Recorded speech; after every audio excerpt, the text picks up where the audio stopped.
I am so ridiculously excited to go through this. I didn't know until last week that there was such a book as Disney's Once Upon a Time with Mary, Kate and Ashley.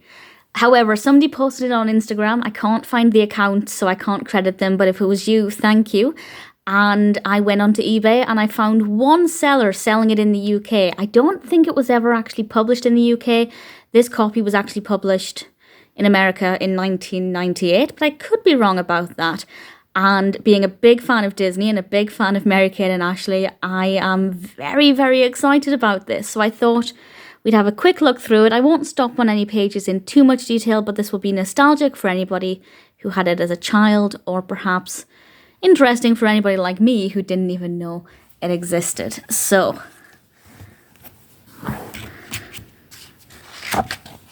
we have some lovely images. It's just so bizarre to me to see Mary, Kate and Ashley as Disney characters because it's not a crossover I ever knew happened. So it's pretty exciting. We have a brief look there with Mary, Kate and Ashley.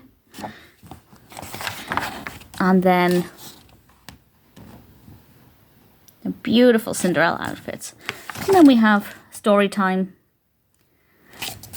with some gorgeous, beautiful illustrations. I'm not sure who does the illustrations. I will have a look at the end of this and see if there's information. I apologize if the camera is a bit shaky or anything. I am holding my phone in my hand.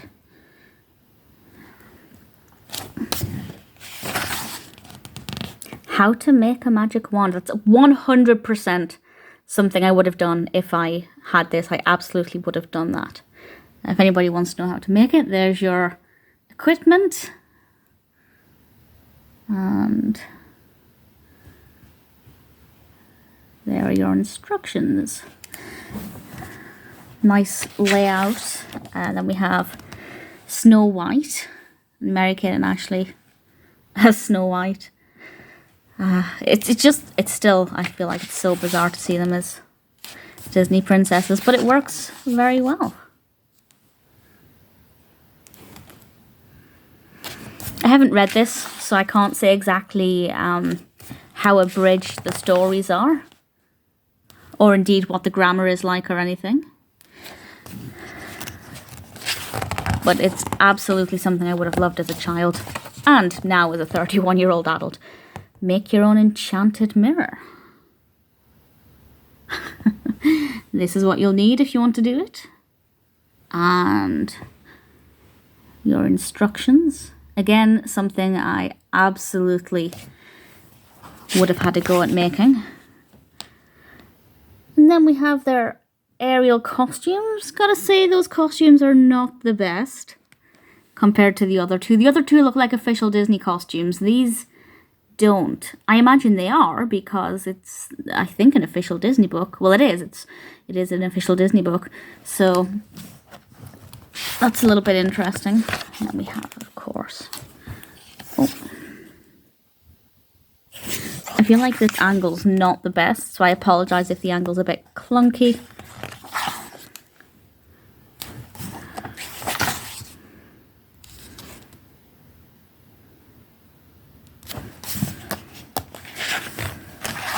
So if this was released in 1998, they would have been 12, maybe 11, depending on when exactly this was published, which side of the year. Ariel's definitely not my favourite. How to make your magical mermaid lampshade. Doesn't look that great, to be perfectly honest. But if you want to have a go, there's what you need. And there's what you need to make it.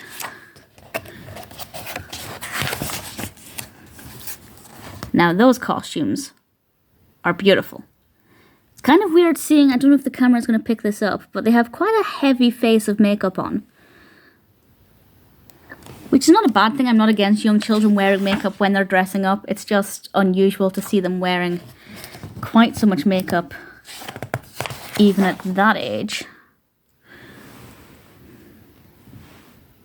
That's too much glare. Oh, there we go.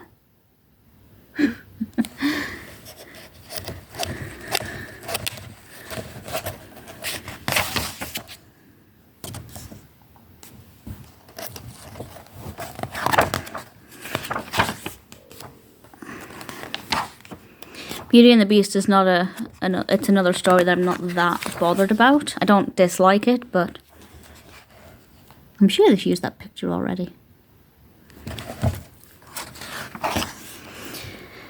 Perfectly Beautiful Red, Red Rose. It's a very lovely picture.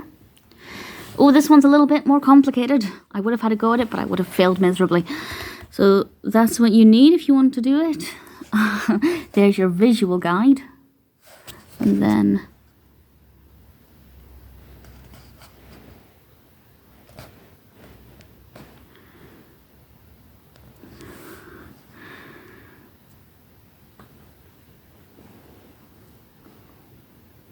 if you give it a go, please feel free to tag me in any images. I'd love to see what it actually looks like. And then we have Aladdin and another really heavy face of makeup. Beautiful costumes. Aladdin is, again, not a personal favourite.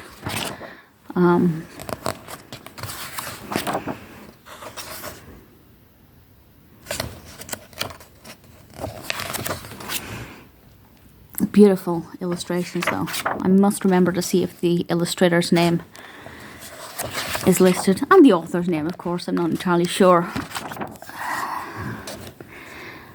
Magic Genie Surprise Bottle.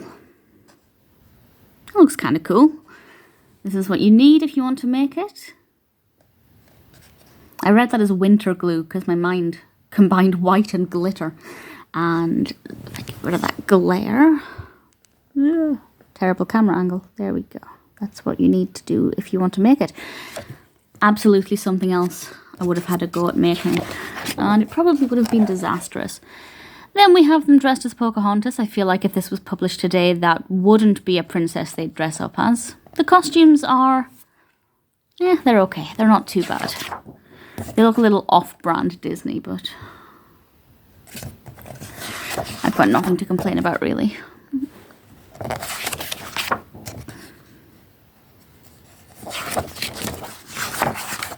Oh, skipped ahead a bit.